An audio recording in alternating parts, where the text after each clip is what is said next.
These guys have shot. We've seen them coming with trench coats and a fire axe. So I thought, if we put Cap in this thing, we're going to lose our connection with everybody else. They hate him so much, you know. And they're all going on about, he did this, he did that, he went over my this, and he went over my that. He's such a thug. That's just the way he is. We thought it was an important element to include. See, to us, they were like grown men already. We were frightened to death of them. Yeah, it was serious.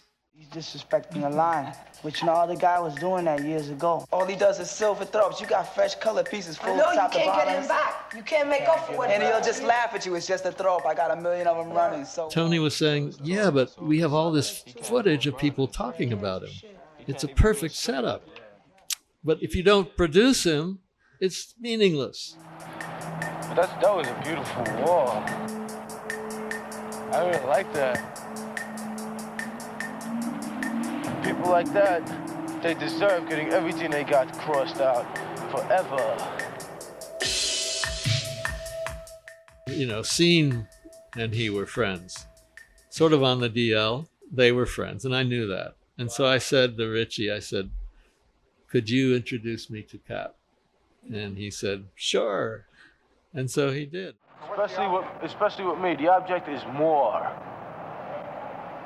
Not the biggest and the beautifulest, but more. It's like a little piece on every car is what counts. And Cap came by, and I met him, and he said, yeah, I'll do your film. He said, but I'm gonna wear a mask. and I said, oh no, that's not good. Some shit with me, and I'm telling you, he's lucky you didn't catch him by that wall. Because if we would have been, even if you were shooting the movie. He said, yeah, I'm gonna wear a mask. So I told Tony, maybe he's gonna wear a mask. Oh no, that can't be. I said, well, it's the only way you'll have him, because he says he's gonna wear a mask. So on the day of the filming, we go there, no mask.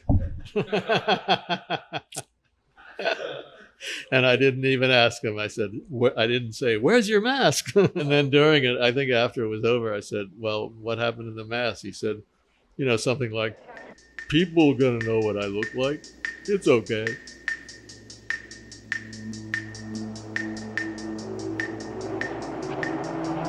People don't know what I look like until now. And until they start going to the movies. Boasting and violence and stuff was just enough without indulging in it. I go over everything they got forever. Everybody from Brooklyn to Manhattan. We thought it was an important element to include. It was evolving so quickly. I had this appetite for it. I couldn't wait to see what was coming next. To make a long story short, I'm on what they call a 6-month probation. And then I would hear about people doing something. They would call me and tell me that they had done something the night before. It was never really. Since they come on the line, it's been harder to piece, and it ain't like the old days when the train. I would get out there, and if I was lucky, I would catch it. But it always had that element of chance. There's a lot of stuff that I didn't get that I knew was out there because I never was in the right place at the right time to catch it.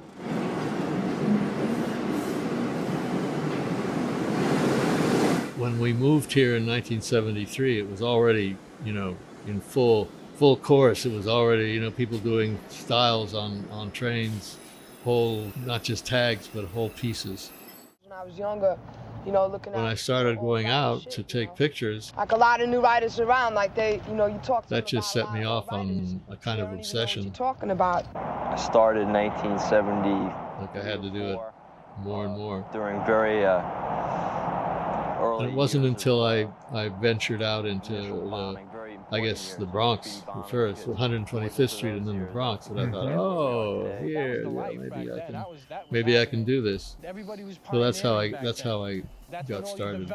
And I wanted to do it. Why? Because I liked it. And I thought it was very unusual as a thing that people did, a very unusual and special way of youth rebellion.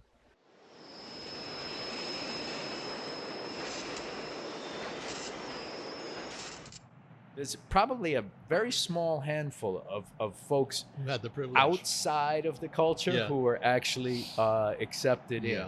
Yeah.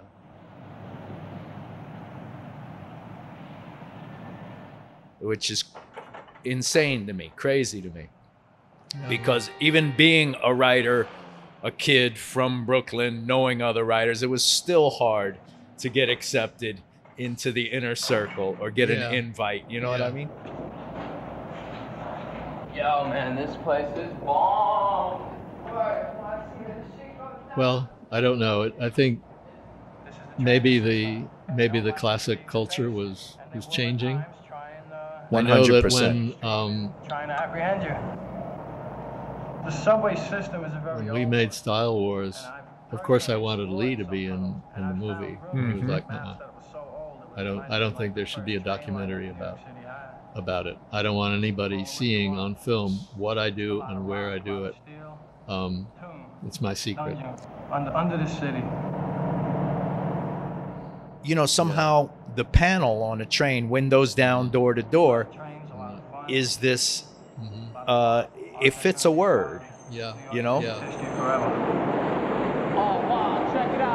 Unlike, you know, it's not a portrait, it's horizontal, right? It's landscape.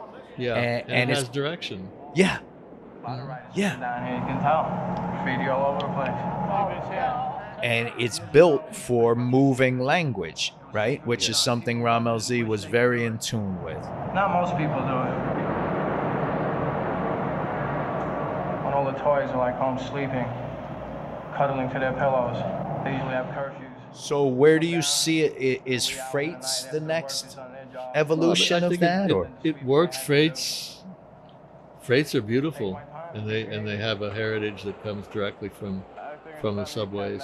But they don't come to your house. You don't come to right. your house. But the other advantage is that they stay. People don't wash them off so quickly, and they go all over the country and in other countries. Canada and Mexico. Yeah. So that's amazing. I took a trip. I drove 2 years ago to California and back, just staying on the 2-lane roads all the way, which was really a lovely experience. But coming back, we were on Route 2 just below the Canadian border, which goes from Montana all the way to, then the Great Lakes. It gets kind of chopped up, but you have this straight shot across, and every day we would catch up to the train that we had seen before and get a different view.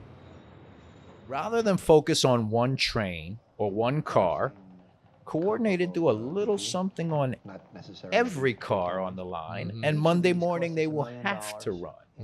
They won't have a choice. So if you really want to change the paradigm, this is what James Topp used to tell me about the throw-up. The throw-up was a weapon designed to beat the buff. Small, quick. And multiple, everywhere, thousands of them. They had no choice but to let it run.